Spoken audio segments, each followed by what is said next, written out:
비행기표가 굉장히 비싸대요. 비수기가 아니고 성수기라 그러더라고요. 그러면서 교회들이 굉장히 많은 곳에 갑니다. 그런 얘기를 했는데 20만, 30만이면 어마어마한 숫자죠. 한국에서 단기 여행을 그렇게 많이 보내요. 그래서 많은 팀들이 주일학교를 가서 해준다든가 춤을 추고 드라마를 한다든가 이런 걸 하는데 오늘 여기에 있는 내용을 보면서 예수님은 제자들을 어떻게 준비시키셨는지 한번 보도록 하십시다. 그래서 오늘 제목은 샬롬의 능력, Power of Shalom이라고 해서 제가 DTS에서도 강의를 하고 했던 내용인데 이 내용을 먼저 보면서 생각을 해보도록 하십시다. 근데 단기 전도 여행을 나갈 때 어떤 일을 해야 되는지에 대해서 방향을 예수님이 제시하시는데 마태복음 10장 5절에서 7절 말씀을 보면 예수께서 이 12를 내보내시며 명하여 이르시되 예수님의 말씀입니다. 제자들에게 이방인의 길로도 가지 말고 사마리아인의 고을에도 들어가지 말고 오히려 이스라엘 집에 잃어버린 양에게로 가라 하면서 전파하여 말하되 천국이 가까웠다 하고 12명의 제자를 보냈는데 이방인의 길로 가지 말라 그래요. 그것은 이스라엘 지역을 벗어나지 말라 그러고 사마리아인의 고을에도 가지 말라는 얘기는 유대 지방, 예루살렘 벗어나면 유대 지방이고 거길 벗어나면 사마리아 지방인데 그러니까 예루살렘 근처 유대 지방에 가까운 길, 그러니까 하룻길 정도에서만 전도 여행을 하라 그래서 가까운 거리에 전도 여행을 나가라 그럽니다. 그런데 메시지는 굉장히 아주 간단한 메시지를 선포하라고 하시죠. 천국이 가까웠다고. 천국이 가까웠다는 메시지를 전하는데 이게 복음이죠. 천국이 가까웠다는 말이. 그런데 복음, 좋은 소식, 굿뉴스야 되는데 우리는 뭐라고 이야기를 합니까? 천국을 이야기를 하는데 예수를 믿으시오 천국에 갑니다가 약간 변형이 돼가지고 예수를 안 믿으면 지옥에 갑니다 하는 좋은 소식보다는 나쁜 소식을 더 전해요. 그러니까 예수를 믿지 않으면 너 죽어. 지옥에 가. 그러니까 메시지가 사실은 우리가 전해야 되는 메시지는 복음을 전해야 됩니다. 좋은 소식, 복된 소식. 그렇게 하려면 예수를 믿으시오 하면서 예수님을 믿으면 천국에 갑니다. 그러니까 겁을 주지 말라는 얘기예요. 예수 안 믿으면 지옥에 간다. 그거는 좋은 소식이 될 수가 없어요. 그래서 메시지는 확실합니다. 단기 여행 팀들이 가더라도 이 방법을, 이 근본적인 메시지를 이해를 하고 선포를 해야 됩니다. 그러면서 예수님이 또 이야기하신 것은 기도 사역을 하라 그러세요. 마태복음 10장 8절에 보면 병든 자를 고치며 죽은 자를 살리며 나병 환자를 깨끗하게 하여 귀신을 쫓아내되 너희가 거저 받았으니 거저 주라. 자, 여기에서 중요한 것은 천국 복음을 선포하는 것뿐만 아니라 구체적으로 어떻게 해야 되는지를 알려주시는데 병든 자를 고치라 그럽니다. 또 죽은 자도 살리는 게 단기 여행의 목적이에요. 나병 환자, 요즘은 나병 환자가 많지 않으니까 깨끗하게 해야 되는데 에이즈 환자가 있어요. 멀리 가보면 다른 나라 아프리카 같은 데 가면 그 사람들도 깨끗게 하고 귀신을 쫓아내고 이미 예수님으로부터 거저 받은 은혜를 거저 주라고 합니다. 단순히 가서 손을 얹으라는 얘기죠. 근데 단기 여행팀이 가면 물론 목적이 있어요. 뭐 의료팀이 가면 의료적인 거 해야 되고 그게 더 주가 될 수는 있지만 기본적으로 해야 될 거는 손을 얹고 기도를 해야 되는 겁니다. 그러면 단기 팀들이 여러 가지 음악도 준비하고 가져갈 거 준비하고 여러 가지 준비하는 건 좋은데 가장 먼저 준비해야 될 것이 예수님으로부터 거저 받는 것을 준비해야 됩니다. 너희가 거저 받았으니 거저 주라고. 예수님은 제자들이 이제껏 예수님 사역에 도우미로만 있었던 게 아닌 것을 강조를 하십니다. 옆에서 사역을 하면서 본인들도 사역을 할 수 있는 구체적인 것을 배웠기 때문에 그대로 하라는 거죠. 그래서 많은 경우에 단기 팀들이 가면, 담임 목사님들이 가면 성도들은 도움이고, 혹은 복음 전하러 가는 것보다는 프로그램을 하다 보면 근본적으로 우리가 해야 될 것, 천국이 가까웠다, 예수님을 믿으시오 하는 얘기를 빼놓을 수가 있어요. 이건 조심해야 되는 겁니다. 근본적으로 가는 목적이 뭔지를 꼭 기억을 해야 됩니다. 그러면서 전도 여행의 패킹 리스트를 알려주십니다. 뭘 가져가고 가져가지 말아야 되는지. 마태복음 10장 9절에서 10절에 너희 전대에 금이나 은이나 돈을 가지지 말고, 단기 전도 여행을 하루길 가는데 금도 가져가지 말고 은도 가져가지 말고 동도 가져가지 말라 그래요. 이게 물론 뭐 제자들이 이런 것을 가지고 갈 수 있었나 하는 생각도 하지만 또 무거워요. 그러니까 무거운 거 들고 가지 말고, 돈도 많이 가져가지 말고, 여행을 위하여 배낭이나 두보롯이나 신이나 지팡이를 가지지 말라. 이는 일꾼이 자기의 먹을 것 받는 것이 마땅합니다. 가는데 아무것도 가져가지 말라 그래요. 가서 주의 일을, 복음을 전하는 일을 하고 아픈 자를 낫게 하면 그날 어디 가서 먹고 잘 거는 해결이 된다는 얘기예요. 이게 단기 전도 여행팀의 살아남기 방법이기도 할 겁니다. 이렇게 하라 그러면 아마 글쎄 어느 교회 팀들이 다른 나라 가서 사역할지 모르겠지만, 멀리 가지 말라 그러니까 국내에서 해도 돼요. 그냥 기차만 타고 멀리 가서 하룻길 가서 내리자마자 아픈 사람들 찾아서 전도하고 예수를 믿으시오 하고 나면 어디선가 먹을 것과 잘 것은 받을 수 있다는 얘기예요. 놀라운 거죠. 그러면서 처음 만남을 어떻게 해야 되는지, 만나는 사람을 찾아내서 어떤 일을 해야 되는지를 가르쳐 주시는데, 마태복음 10장 11절 13절에 어떤 성이나 마을에 들어가든지 그 중에 합당한 자를 찾아내어 너희가 떠나기까지 거기서 머물라. 또 그 집에 들어가면서 평안하기를 빌라. 그 집이 이에 합당하면 너희 빈 평안이 거기 임할 것이요 만일 합당하지 아니하면 그 평안이 너희에게 돌아올 것이니라. 어디를 들어가든지 그냥 인사를 하라는 거죠. 평안하기를 빌라라고 번역이 돼 있기는 하는데, 자, 평안하기를 빌라 하는 것이 중국말 성경에서 우리말로 오다 보니까 그냥 중국 사람들도 평안을 빌죠. 우리는 안녕을 빕니다. 안녕하시냐고. 근데 이게 문화적인 차이를 이해 못하면서 번역이 된 걸 거예요. 번역을 하다 보니까. 이스라엘 사람들은 어떻게 인사를 합니까? 샬롬이죠. 샬롬을 그 당시 번역이 됐던 상태에 잘 이해하지 못해서 평안이라고 했을 거예요. 그러면 이스라엘들이 샬롬을 했을 때 이 내용을 보면 샬롬이 거기 임할 것이라 그래요. 혹은 그 샬롬이 임할 자리가 아니면 우리가 돌아온다고 합니다. 굉장히 중요한 내용입니다. 샬롬이 머물면 그 집에 머물고, 샬롬이 머물지 않는 것을 알게 되면 떠나라고 하는 거죠. 우리말은 그냥 무난 인사예요. 안녕하세요 하는 뜻이죠. 그런데 그 안에 조금 더 깊은 의미가 있어요.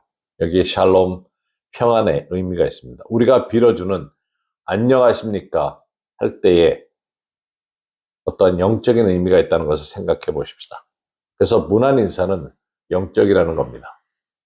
샬롬하고 안녕하세요, 평안하십시오 하는 것이 평안을 비는데, 이 평안이 머무는지 내게로 돌아오는지를 알아야 한다는 겁니다.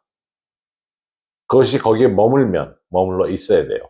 그 모습이 창세기에 나옵니다.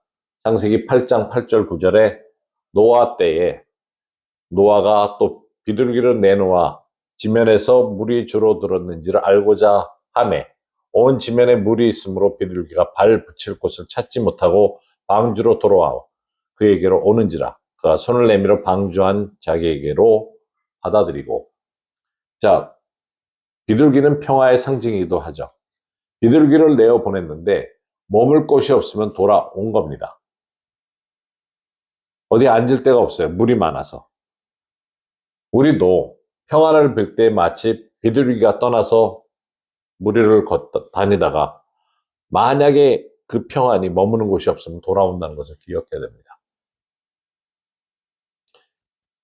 그러기 위해서는 안녕하세요, 평안하십시오, 샬롬 했을 때 내 입을 떠나는 샬롬이 거기 머무는지 돌아오는지를 내가 알아야 된다는 겁니다.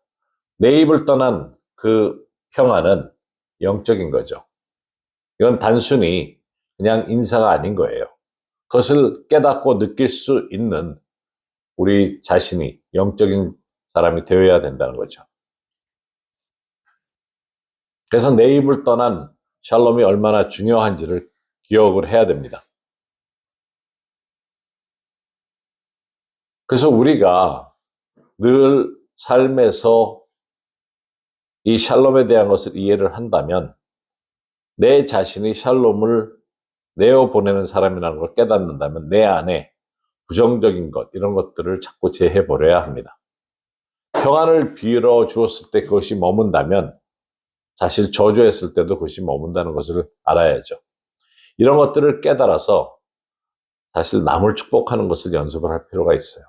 그래서 우리가 행복한 기도 사역도 하는 거고, 근데 크리스찬이면 여기서 꼭 깨달아야 되는 것은 샬롬에 내 입을 떠난 평안이 머물고 돌아오는지에 대한 것을 알아야 된다는 겁니다. 예수님 말씀이에요. 앞서서 보았던 그 내용이지만 10장 13절에 그 집이 이에 합당하면 너희 빈 평안이 거기 임할 것이요 샬롬이 임할 것이요 만일 합당하지 아니하면 그 평안이 너에게로 돌아올 것이니라. 제가 사실 어렸을 때 교회 다니면서 어른들이 교회에 들어와도 그렇고 신방을 가도 그렇고 우리 집에 와도 그렇고 들어오면 앉아서 기도해요. 근데 내 질문이 좀 왜 하지? 근데 아무도 가르쳐 주지 않는데 한 번은 중학교 때인가 고등학교 때 전도사님이 신방을 누구 가야 된다 그래서 같이 갔는데 들어가자마자 다 기도를 하는 도대체 뭘 하는 건지를 알 수가 없어가지고 그냥 눈 감고 가만 앉아 있었는데 이렇게 눈 떠서 보니까 다 눈을 떴더라고요. 근데 그게 뭔지를 몰랐어요. 근데 바로 이 내용인 것 같아요. 어느 집에 들어가든지 평안을 비는 거죠. 그런데 우리 선교사님들이 이걸 다 해서 그런지 아프리카의 대부분의 신자들은 이거를 해요. 따라서. 근데 사실 이거를 좀 누가 가르쳐서 내가 빈 평안이 그 집에 머무는지 돌아온다면 왜 돌아오는지를 알았더라면 조금 재밌었을 것 같아요. 영적으로 좀 더 예민해지지 않았을까 생각을 해요. 만약 그걸 제대로 알았다면 어디 가든지 평안을 비는, 평안을 선포하는 그런 삶을 살았을 것 같아요. 근데 성령과 동행하는 삶을 산다 그럴 때 사실 여러분들 영적 전쟁은 영적으로 전투하는 자리는 내 마음이죠. 내 마음이 전쟁터인 겁니다. 마음의 평안을 유지를 하느냐 빼앗기느냐는 마귀가 우리 마음의 평안을 유지하지 못하도록 방해하는 것 때문에 늘 싸우게 돼요. 근심과 걱정은 어디에 있습니까? 마음에 있죠. 그거로 인해서 다른데 엉뚱한 걸 쏟아낼 수 있어요. 하나님의 평강을 부어줘야 되는데 내 근심과 걱정을 다 쏟아낼 수도 있어요. 그래서 이걸 분별해야 되는 거죠. 진짜와 가짜를 구분할 수 있어야 돼요. 평안과 평안이 아닌 것을 구분한다. 어떻게 하겠어요? 늘 그것을 연습을 할 수 있어야 됩니다. 그래야 가짜가 들어올 때 가짜인 걸 알 수 있죠. 평안을 침범하려고 할 때 내 마음을 지킬 수 있어야 됩니다. 미국은행에 입사하는 사원들 처음 한국은행도 그걸 시킨다 그래요. 제가 보니까 한국 사람들 돈 쉬는 거 진짜 잘 쉬어요. 쭉 펴가지고 돈을 쉬는데 진짜 엄청나게 잘 쉬어요. 근데 요새는 기계를 쓰기 때문에 더 이상 그거 안 할 수도 있는데 기계가 다 체크해주고 그러는데 그런데 그 돈 끝에 돈의 그 차이점을 알게 하기 위해서 훈련을 시킨대요. 그래서 돈을 매일 쉬게 합니다. 한 달을 아침부터 매일 쉬게 해요. 몇 분씩. 그러다가 어느 날 거기다 위조 지폐를 살짝 하나 껴놓고 쉬라 그러는 거예요. 그런데 손끝에서 매일 제대로 된 지폐만 만졌기 때문에 가짜가 들어왔을 때 끝에서 아는 겁니다. 얼핏 봐서는 모르는데 손끝에서 두께를 통해 아는 거죠. 늘 진실된 것만 우리가 진짜만 알고 평안만 알면 그렇지 않은 것이 가까이 왔을 때는 알게 된다는 겁니다. 그래서 평안이 그만큼 우리에게 중요한 거죠. 또 평안은 영적 전투에서의 공격력 무기입니다. 전신갑주 중에 6장 14절에서 17절 보면 그런즉 서서 진리로 너희 허리띠를 띠고 진리로 허리띠를 띠는 이유가 올바로 설 수 있기 때문에 힘을 줄 수 있기 때문에 그리고 의의 호심경을 붙이고 가슴에다가 막아낼 것을 붙이고 근데 의로 그래야 대적이 나에게 마음에 심장을 공격하는 걸 막기 위해서 또 평안의 복음이 준비한 것으로 신을 신고 모든 것 위에 믿음의 방패를 가지고 이로써 능히 악한 자의 모든 불화살을 소멸하고 구원의 투구와 성령의 검 곧 하나님의 말씀을 가지라. 그런데 이 말씀을 얼핏 보면 사실 이 내용은 바울이 감옥에 있을 때 아침마다 간수들이 로마 군인들이 일어나서 옷을 입는 것을 보면서 쓴 내용이기 때문에 그것을 가지고 이제 영적 전투에 대한 것을 이야기를 하고 있는 겁니다. 그런데 십자가에서 다 이기신 예수님으로 인해서 우리에게는 전쟁은 없어요. 단지 패잔병들하고 지역전, 전투를 벌이는 겁니다. 아직도 남아있어서 우리들하고 싸우자고 거짓을 통해서 다가오는 거죠.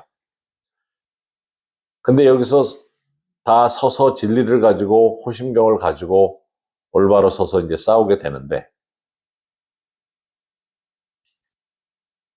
마귀의 관계는 늘 우리를 향해서 씨름을 하려고 그래요. 씨름이라는 것은 1대1이에요. 같이 붙어서 싸우자 그러지 전투는 그렇지가 않은 거죠. 전쟁은. 근데 마귀는 이미 전쟁에서는 졌어요. 십자가로 인해서. 그래서 그것을 걱정할 건 아닌데 이 패잔병들이 손들어 그러면 손은 들고 있는데 또 거짓말을 해요. 입으로는. 그래서 이게 전투가 늘 주어지는 거죠. 그런데 여기서 우리가 깨달아야 될 것은 이 무기들 중에 우리가 쓸 수 있는 것은 적은 불화살로 공격을 하기 때문에 거리를 두고 공격을 합니다. 그래서 이 불화살이라는 것은 화살이라는 것은 원래 멀리서 쏘게 되어 있어요. 그래서 궁수들이 잘 쏘는 궁수들 보면 옛날 영화들도 그렇지만 성을 포위를 하면 꽤 먼 거리를 두고 뒤로 물러가 있어요. 공격을 한꺼번에 진행을 하기 전까지는 뒤에 와 있는데 그 이유가 화살이 200m, 300m를 날아오기 때문에 가까이 있다가 화살 맞아 죽으니까 그 거리를 띄고 있는 거예요. 그래서 보면 어느 영화를 봐도 그렇고 늘 거리를 두고 있어요. 화살을 쏘기 때문에. 그런데 우리가 일반적으로 생각할 때는 성령의 검이 공격용 무기라고 생각을 해요. 그런데 성령의 검은 사실 검은 300m짜리가 아니에요. 짧지. 그래서 화살을 대항해서 싸우는 건 아니고 대적이 누구든지 우리를 향해서 불화살을 날리고 거짓을 수근수근 거리는 소리를 날릴 때는 그 사람을 찾아가야죠. 찾아가서 평안을 선포를 해야 됩니다. 그 자리에. 그래서 실제로 공격적인 것은 평안의 복음이에요. 신이에요. 신을 신고 거기까지 갈 수 있는 겁니다. 그 다음에 가까이 가서 하나님의 말씀으로 모든 것을 해결을 할 수 있어야 되는 거죠. 평안은 그래서 공격적인 무기라고 하는 겁니다. 평강을 전해야 되고 평강을 우리가 공격을 받는다 해도 평강을 통해서 이길 수 있는 겁니다. 그래서 영적 전투, 영적 전쟁은 늘 기도로서 이기게 되는데 에베소서 6장 18절에 모든 기도와 간구를 하되 항상 성령 안에서 기도하고 이를 위하여 깨어 구하기를 항상 힘쓰며 여러 성도를 위하여 구하라. 기도는 열심으로 한번 하고 힘들어가지고 자빠지는 게 아니고 기도는 꾸준히 해야 되는 게 중요한 겁니다. 신앙생활도 마찬가지예요. 꾸준한 가운데서 열매가 있는 거지 그렇지 않습니다. 전도 여행을 나가보면 이제 특히 외국을 가다 보면 시차 적응 안 되죠. 아무 때나 자야 되는데 시간도 막 그렇죠. 그러니까 피곤하면 싸워요. 피곤하면 불평하고 화내고 그런 일이 많아요. 왜냐면 피곤하면 기도하는 것도 귀찮거든요. 그러다 보니까 늘 마음이 준비된 상태로 가려면 평안을 유지를 해야 된다는 겁니다. 그래서 매일매일 이 평안은 우리 삶에 필요한 것이기도 하고, 근데 이 평안을 깨트리려고 마귀는 우리가 평안을 깨트리게끔 하는 그 버튼을 어떤 걸 눌러야 되는지를 알아요. 그래서 꼭 버튼을 와서 누르죠. 평안은 peace. 평안을 그렇게 우리가 이야기를 하는데 평강이라는 말이 성경에도 나옵니다. 그래서 평강은 온전한 평안을 말합니다. 그래서 완벽한 평안을 평강이라 그래요. 요한복음 20장 1절과 2절에 안식 후 첫날 일찍이 부활절날 새벽을 말합니다. 아직 어두울 때 막달라 마리아가 무덤에 와서 돌이 무덤에서 옮겨진 것을 보고 시몬 베드로와 예수께서 사랑하시던 그 다른 제자에게 달려가서 말하되 사람들이 주님을 무덤에 가져다가 어디 뒀는지 우리가 알지 못하겠다 하니, 아주 새벽 시간인 것을 여러분들이 주목을 한다면 20장 6절과 10절에 가면 시몬 베드로는 따라와 무덤을 들어가 보니, 이제 마리아의 말을 듣고 같이 뛰어가 가지고 가서 요한이 도착하기는 더 먼저 도착했는데 어리니까 더 뜸박질을 잘했는지 모르지만 들어가지 않고 있다가 시몬 베드로가 들어가서 먼저 들어가 봅니다. 세마포, 예수님을 쌌던 그 헌겁으로 쌌던 것은 거기에 놓여 있었고, 머리를 쌌던 수건은 세마포와 함께 놓이지 않고 딴 곳에 쌌던 대로 놓여 있더라. 그때 무덤에 먼저 갔던 다른 제자도 들어가 보고 믿더라. 그들은 성경에 그가 죽은 자 가운데서 살아나야 하리라 하신 말씀을 아직 알지 못하더라. 이에 두 제자가 자기의 집으로 돌아갑니다. 예수님의 시체가 있던 그 자리에 갔을 때 저들이 예수님의 시체는 없어지고 감쌌던 헝겊만 놓여 있는 것을 보게 되죠. 그런데 부활하셨다는 생각을 못 하는 겁니다. 근데 여기 보면 언약궤의 모습이 보입니다. 요한복음 20장 11절 12절에 그 뒤에 보면 마리아가 시몬 베드로도 들어가고 요한도 들어갔는데 밖에서 그냥 울고만 있다가 두 사람이 떠난 다음에 울면서 이렇게 구부려서 무덤 안을 들여다보니까 흰옷 입은 두 천사가 있는 겁니다. 예수의 시체가 누였던 곳에 하나는 머리편에 하나는 발편에 앉았더라. 왜 제가 이것을 언약궤의 모습이라 그러냐면 구약에 나와 있는 언약궤 위에 천사의 날개가 두 개가 있습니다. 천사가 하나는 예수님의 머리편에 하나는 발편에 앉아있는 모습이 언약궤 하나님의 대화의 자리가 그 모습이 보여졌던 겁니다. 그런데 이 사건의 재밌는 것은 부활절 저녁입니다. 이제 우리가 보고자 하는 말씀은 이 말씀인데 요한복음 20장 19절에서 20절에 보면 이날 곧 안식 후 첫날 저녁 때에, 자, 저녁 때입니다.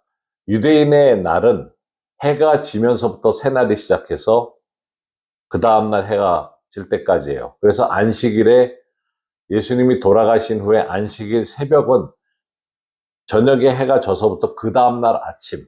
그런데 여기는 안식 후 첫날이니까 같은 날 아침에 마리아와 베드로와 요한이 무덤에 가 있었고 보았고 빈 것을 보았고 저녁에, 그러니까 아직 해 떨어지기 전이에요. 해가 떨어졌으면 그 다음 날이에요. 그날 저녁에 유대인들을 두려워하여 모인 곳에 문들을 닫았더니 예수께서 오사 가운데 서서 이르시되 너희에게 평강이 있을지어다. 평강은 완벽한 평안이라고 그랬죠. 샬롬.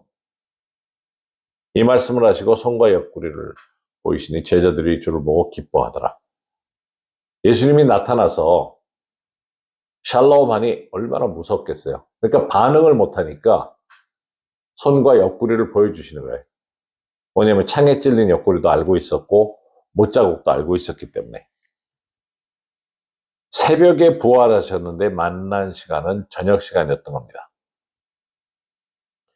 평강이 있을지어다 했을 때 저들이 사실은 너무도 두려워서, 여기 보면 유대인들이 두려워서 자기들도 잡아서 감옥에 넣을까봐, 십자가에 달을까봐 두려워서 문을 꼭꼭 닫고 있었으니까 굉장히 무서운데, 갑자기 예수님이 그 가운데 나타나셨으니까 이거는 무서움에 두려움에 두 배를 더하는 거죠. 깜짝 놀랐을 거예요. 두려워서 어떻게 반응을 못했는데 샬롬 하면서 예수님이 그들의 마음에서 두려움을 없애줍니다. 그런데 재밌는 것은 21절, 22절 말씀에 예수께서 또 이르시되 너희에게 평강이 있을지어다 하면서 두 번째 샬롬을 말하십니다. 처음 샬롬은 두려움을 없애줬는데 두 번째 샬롬 하시면서 아버지께서 나를 보내신 것 같이 나도 너희를 보내노라, 이 말씀을 하시고 그들을 향하여 숨을 내쉬며 이르시되 성령을 받으라. 이 장면이 너무도 흥미로운 게, 샬롬을 다시 선포하시면서 숨을 내쉽니다. 한숨 쉬는 게 아니에요. 예수님이 이것들 믿지 않아가지고 내가 이것들을 어떻게 믿고 지금 하늘나라로 돌아가지, 그리고 한숨을 내쉬는 게 아니고 저들을 향해서 숨을 내쉬는데, 성령을 받으라 하시는 것은 마치 이 숨을 내쉬는 장면은 창세기에서 하나님이 인간을 창조하셨을 때의 모습과 같습니다. 창세기 2장 7절에 여호와 하나님이 땅에 흙으로 사람을 지으시고 생기를 그 코에 불어넣으시니 사람이 생명이 되니라. 이 장면이에요. 그래서 예수님이 답답해서 한숨을 내쉬는 게 아니고 하면서 그들에게 생명을 부어주시는 겁니다. 그러면서 성령을 받으라고 해요. 우리에게는 이미 생명이 주어진 인간의 모습을 지녔지만 예수님이 부활하시면서 우리에게 다시금 생명을 부어주시면서 성령을 받아 새로운 능력을 가지고 살게끔 해주시는 겁니다. 그래서 예수님은 이미 요한복음 14장 27절에 우리에게 평안을 주신다는 것을 말씀을 하셨어요. 평안을 너희에게 끼치노니 곧 나의 평안을 너희에게 주노라. 내가 너희에게 주는 것은 세상이 주는 것 같지 아니하니라. 너희는 마음의 근심도 말고 두려워하지도 말라. 이미 내가 평강을 준다 그러면서 사실 14장부터 마지막 성만찬의 최후의 성찬을 하는 그 장면입니다. 그래서 마지막 예수님이 십자가에 달리기 전에 너희에게 평안을 끼치노라 하시면서 말씀을 하세요. 그런데 부활 후에 하면서 평안을 우리에게, 생명의 주님이, 부활하신 주님이 새로운 평강을, 샬롬을 우리에게 주신 겁니다. 그러면서 성령을 받으라고. 그러면 우리는 이제는 성령을 받은 자로서 하나님의 평강을 가지고 살아가는 자가 되는 겁니다. 그 평안은 예수님으로부터 온 것인 것을 깨달아야 합니다. 근데 평안은 여러 가지로 우리에게 주어지는데 그 평안을 통한 승리를 우리가 취해야 합니다. 로마서 16장 20절에 앞에 부분을 보면 평강의 하나님께서 속히 사탄을 너희 발 아래서 상하게 하시리라. 평강은 온전한 평안이라고 그랬죠. 하나님은 사탄하고 싸우시지 않으세요. 하나님은 사탄하고 우리가 대적해서 승리하기를 원하시는데 이 승리는 너무 쉬워요. 우리 발 아래 싸움을 걸려고 하는 사탄을 향해서 평안하라 말씀하세요. 평강의 하나님이니까.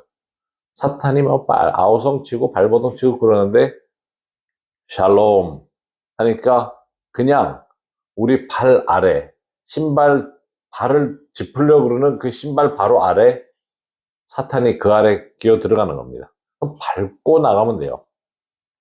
그냥 밟고 지나가면 승리하는 겁니다. 두려워할 필요가 없어요. 어두움에 있을 때 우리가, 힘들어할 때 우리가 흔들리는 이유가 뭡니까? 마음의 평강을 잃기 때문에 그래요. 그때 여러분들이 하나님께 기도하면 평강의 하나님은, 샬롬의 하나님은 사탄을, 그 어려움을 만들어주는 사탄을 샬롬 밑에 갖다 놓으시면서 우리 발 아래 갖다 놓으신다는 거예요. 그냥 밟고 지나가면 돼요. 그다지 신경을 쓰지 않아도 된다는 얘기입니다. 그래서 승리는 내가 밟고 지나가면서 얻어야 돼요. 하나님이 우리를 위해서 대신 싸워주시는 게 아니에요. 항상 기도할 때 보면 주님 대신 싸워달라고 기도를 하는 분들이 있는데 그게 아니고, 평강의 하나님은 내가 승리를 취하게끔 사탄을 내 발 아래 갖다 놓는다는 겁니다. 그냥 밟고 지나가면 되는 겁니다. 그렇게 되는 삶은, 바로 샬롬의 삶은 늘 평안의 삶, 평강을 가지고 사는 삶이 되는 겁니다. 영적으로 성숙한 과정, 성숙을 향해 가는 과정 중에 가장 필요한 것이 아마도 평강, 샬롬일 겁니다. 우리가 평강의 이 승리를 선포하면서 내 것으로 취해가는 과정 중에 하나님 안에서 많은 것이 내 것으로 다가온다는 것을 기억해야 됩니다. 나는 단순히 승리를 취하는 자라는 것을 기억해야 합니다. 그렇기 때문에 샬롬을 선포할 수 있어요. 어디 가든지 샬롬을 선포하면서 그것을 통해서 능력 있는 샬롬이 내 상황을 변화시켜주는 것을 경험해야 됩니다.